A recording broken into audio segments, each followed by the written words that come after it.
this, to me, this area right here, catching is the most important place to start. The very first thing I want a catcher to do is be able to get his catching stuff on. I didn't bring any today. But this is where you can talk about making it fun. I'm going to give you, start out at 3 minutes to get it in. The next week or the next practice, I want you down to 2 minutes. For the last practice, I want you down to 1 minute, and I want it on, and I want you standing at home plate. Okay?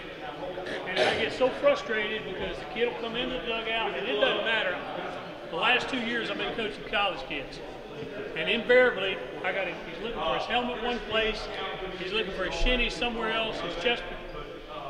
Show him how to lay it out. Come in, take it off, lay it out, get it on, and get on the field. He's the closest guy to the field from the dugout, is he not? There's no reason in the world. Second thing, if he ought to be aware of the lineup, and he should only thing he needs to take off, if he's not going to hit that inning, which lower levels there's a chance he's going to hit. But if he's the 4th, 5th, 6th hitter in that inning, leave the stuff on except for the chest protector and the mask. Put the mask and the catcher's mitt together and sit down beside him. If you have to, make him get beside you. But make it fun for him, challenge him. Listen, I'll bring you Gatorade for the next 2 ball games. Your mama won't have to worry about it, okay? If you can get that stuff on and on that field in 1 minute. And believe it or not, I had college kids this summer that couldn't get it on. If you've got the luxury of having a second catcher, make that catcher understand he's got no reason not to have. The most frustrating thing for me, and I see in college games, as a scouted for 16 years, your job is not to go out there and catch that pitch. Henny and I can tell you, we coached high school kids together. And I don't know how many times I saw Henny go out on the field and have to warm up the pitcher because we didn't have a second catcher. Well, we had second catchers, but he's worried about other things, where his next Gatorade is, or his mama or his daddy. Get that second catcher, leave those shinnies on, and get out there. I got a big thing that for me, you've got to develop in teams. There's team concepts being taught, and that's pride. Take some pride in what you do. And that little thing of getting that stuff on, through that second catcher being ready to go out there and catch, to me is absolute. And you can practice it every day. If you're a catcher, then you shouldn't never not know where your stuff is. I see these guys come out and they got a bag big enough to move their whole bedroom in. But they need to get it out and be ready to go. First thing I like to talk about with catchers after getting equipment on is getting in a position behind the plate that you can receive. I see too many young catchers, as soon as they squat, and I got a bad right knee, but they've got all kind of problems. They can't squat, number one, without putting this glove on the ground. If you got a catcher that can't do that, get him off to the side, get him a plate, and tell him to just, whatever it is, start out right here, it's a perfect place because it retains balance, and squat. When you watch what I'm talking about, your catcher, first thing, there he is. He's got to be able to do this without struggling to get to this position. He's got to stay square to the plate. Most catchers, younger catchers, have one knee, because they're not as physically developed, I think, that has a tendency to lag. Now you look at my whole position, look where I'm set up to receive. The other way, look where I'm set up to receive. Does that make sense? That plate is 17 inches wide, and I want him to retain a relationship back to that. His knees should be no wider than the plate. Does that make sense? We're talking about getting down. I like to start with their feet a little bit narrow, and then we can adjust. But if you got a young catcher, let him get as wide as the plate, and we just need to be able to squat from there. And we need to get comfortable. I know one of you, somebody's going to ask me, knee savers. I'm not a proponent of knee savers. If they wear them, and there's a thinner model that you can wear low on the shin guards, I buy into those. But those big thick ones, all they do is force a catcher from a comfortable position into an unnatural receiving position. Okay? And you'll see what I'm talking about when the first guy you see with them on. When we get into a receiving position, once we squat and hit him, let me borrow you here real quick. Henny's my hitter. I like to let the hitter get into the batter's box, and now I'm going to make my adjustment. Wherever he is, How many times you see this catcher's way back here in the whole ball game, you're worried about getting him up, getting him up, getting him up. All I want to do is he's set, I want to be able to just barely reach out and touch that back knee or that back elbow. They will begin to do this.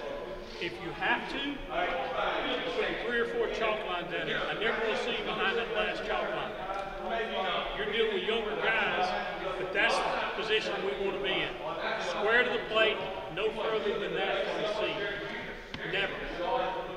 Okay? Once we squat into that receiver position, I want my butt below my knees. We've got no runners on. It's the top of the first. I want to squat and get my butt below my knees. I don't want anything elevated. I want everything comfortable. Okay? You can remember catching that. Turn that plate over. We've got him in that position. Now the biggest thing after this is receiving. I like to work on catchers receiving every day. Every single day. So what I'm going to do from here, because I've got you ready to receive, you can do this with any kind of ball you want. First of all, I want Hennessy to be free. Young catchers will want to get in here. Okay, now they're locked.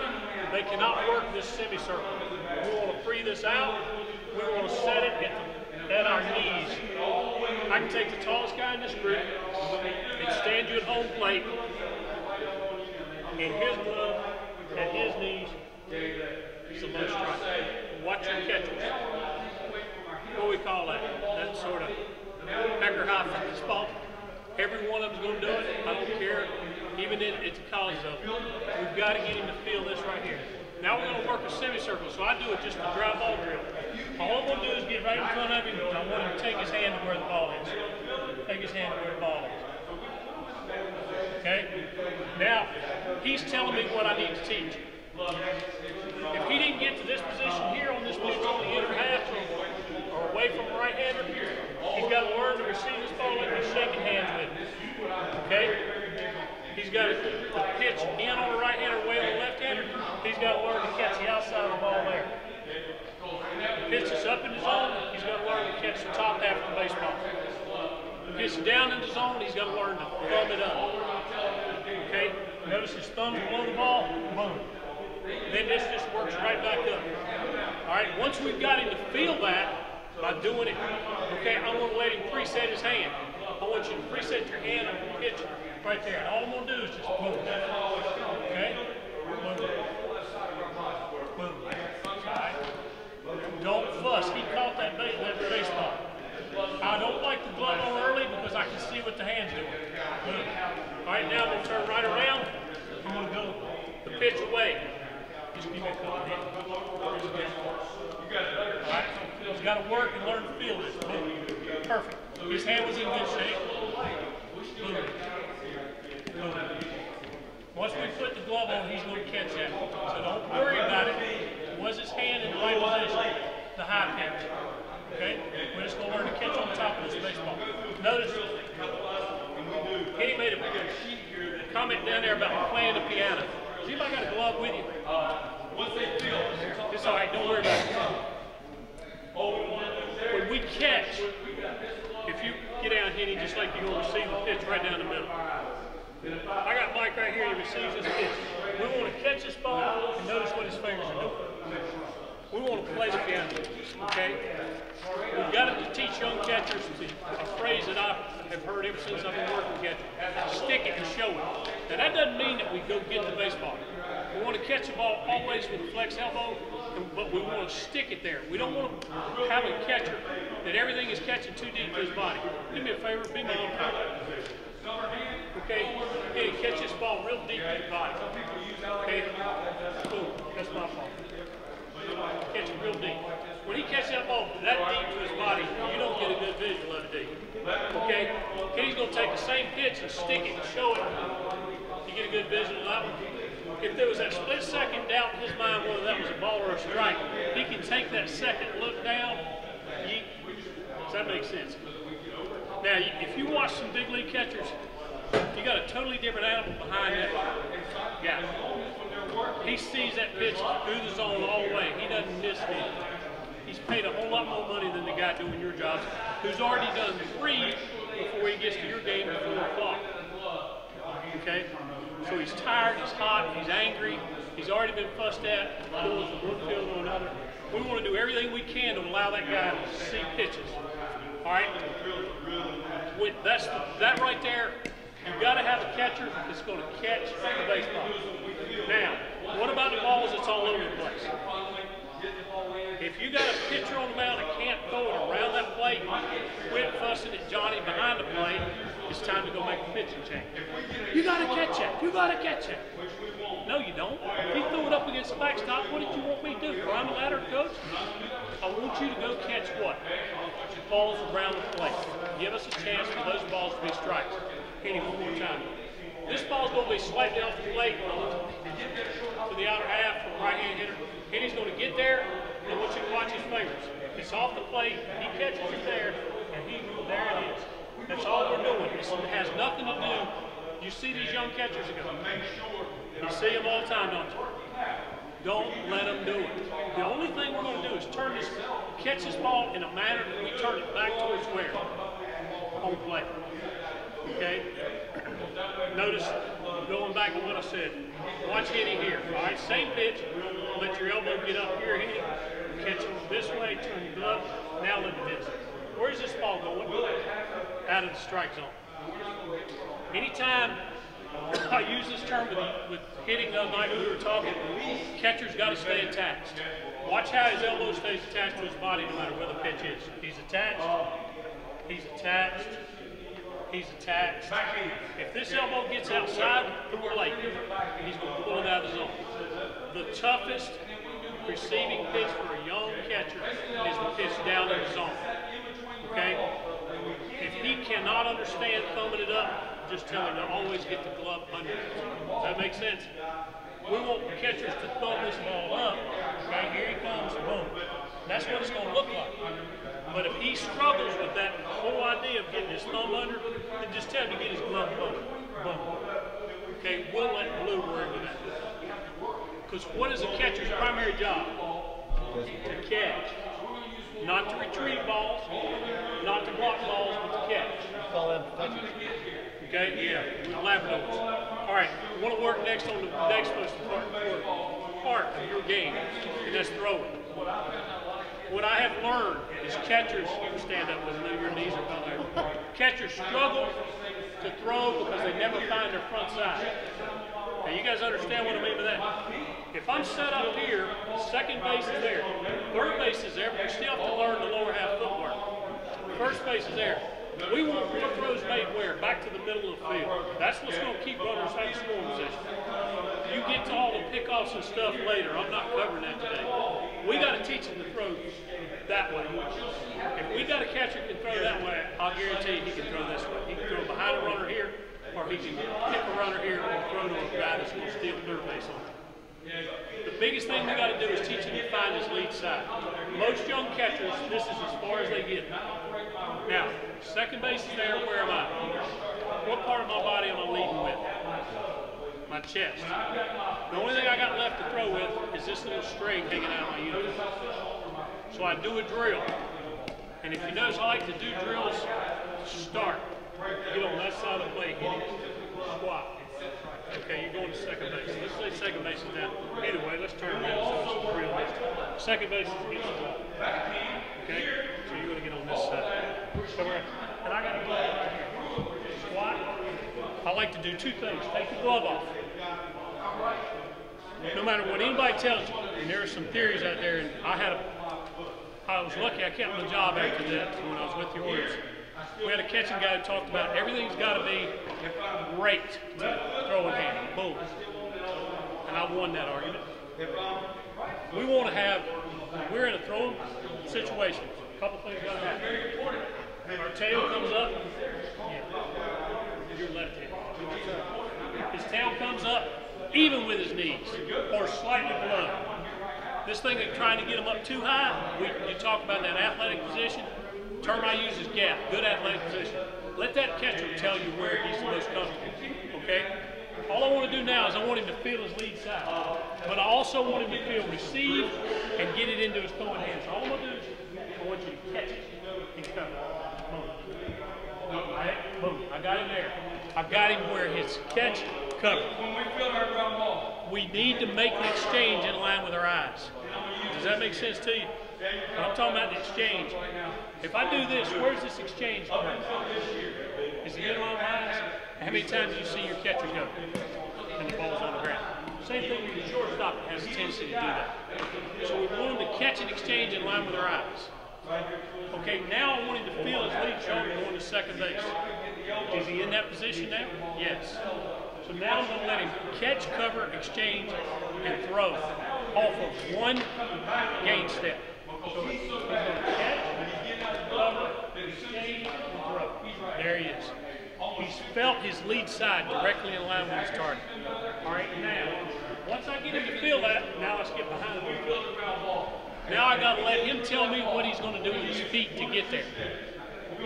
This catcher needs to throw to every base every day. But primarily, where's your most concern? Second base. All right, from here what I want him to do is I want him to tell me how he can get himself in that position. The old school of thought used to be catch, gain step, boom. Okay, I don't care. Simplistic term, Mike, you're my catcher. I want you to be my catcher. I want you to let me out.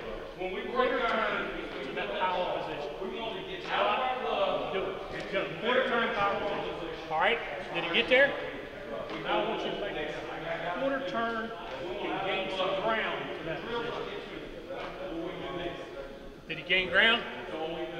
He's told me exactly how he needs to throw. I didn't need to get into a whole lot of verbiage and condemn him. Now, your feet can only be as quick as your arm will let you. I want you to hurry that lower half, Mike.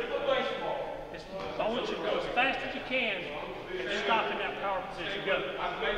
Where his arm's always, if he breaks, his arm's always going to be low.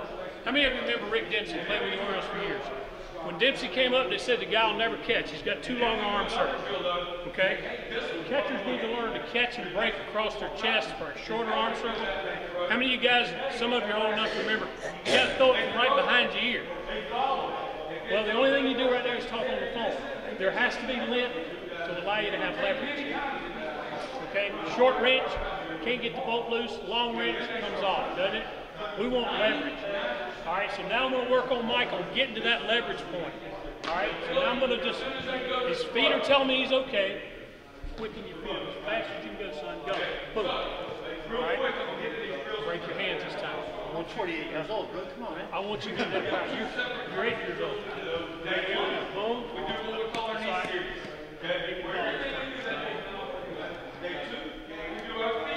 Break. Get big. There we go. Now, from here, catchers, this whole thing of going down and deep, all I want him to do is pull this here, get his ball on top, and I always want him to follow. Catchers, position players, always, if you got a catcher that gets to the power position and throws here and finishes here, he's losing what he needs out here. Here's my release point here, follow it, and there's my release point. That's the difference in safe and out, isn't it?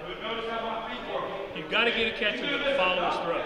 You got to get a shortstop that will follow his throw. Guys, one thing, guys, you'll see a lot of catchers that will end up going this way. You'll see them finish falling off to their glove side. It's because they didn't get all the way closed here, and that glove, either the elbow or the glove, worked back. Okay? If they threw wide open, they do that with their glove when they try to throw it, they're either going to miss high to the throwing hand side, okay, or they're going to overcompensate and throw it in left field. Okay? So that right there is critical to keep them on line so their throw is on line. Does that make sense? He's got to throw. And that one throw he gets between innings is not there enough. Okay, now you worry about arms. Just shorten it up. Builds confidence.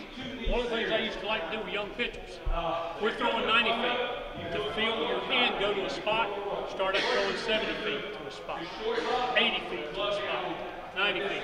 Put home plate up, tossing balls, let him get that ball carried. Okay? Next thing we want to talk about is fielding bunts. Take a ball and put it where it's not in motion. And he's my catcher. Or I can do this one. Eddie, you press it. Just lay him out here. First thing we got to teach him is how we're going to get there. Okay? How are we going to get in each one of these balls going around?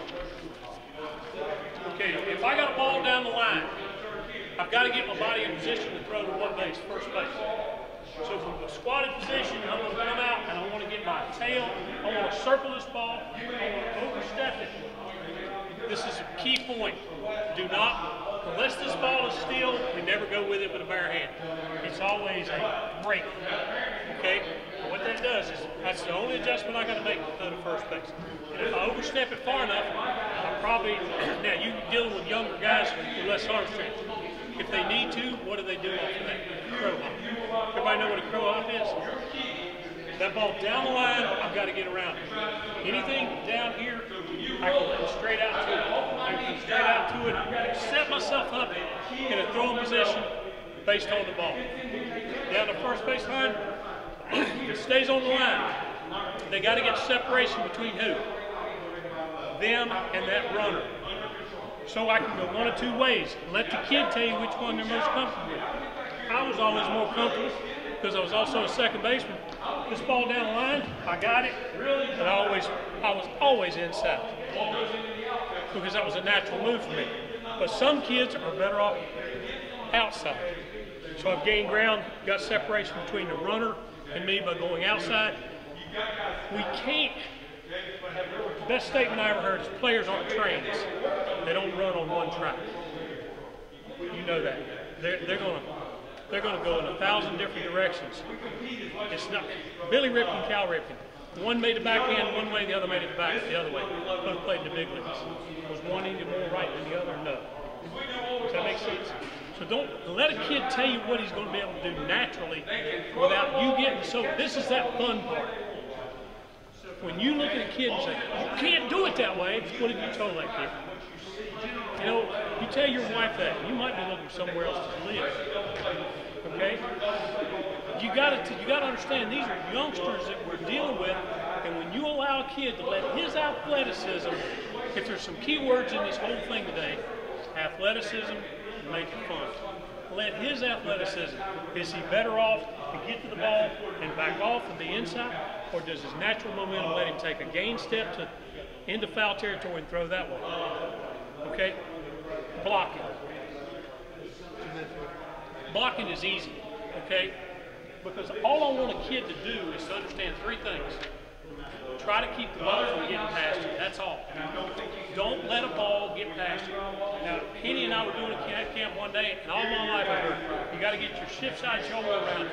Well, if we take the plate and divide it in half, go right there. If we take it and divide it in half, go right there. That's the area I want to catch and blocking balls. Anything outside that area, I need to make a pitching change. Does that make sense? Don't get on him about it. I mean, you look in the big leagues.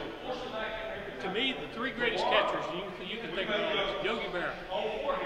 Okay? That's beyond, way back. Then the next one was Johnny Bench. And then the one that looked for now is the kid with the twins. Mauer. You look at those three guys and you'll see what it takes to be catchers. And look at their bodies, okay? You had a stump, you had a 6-foot guy, and then you got a 6'4" guy. So don't get into this thing, the little fat guy's going to be my catcher. Okay? Because I've seen that so many times. This kid's got to have as much athleticism as a shortstop.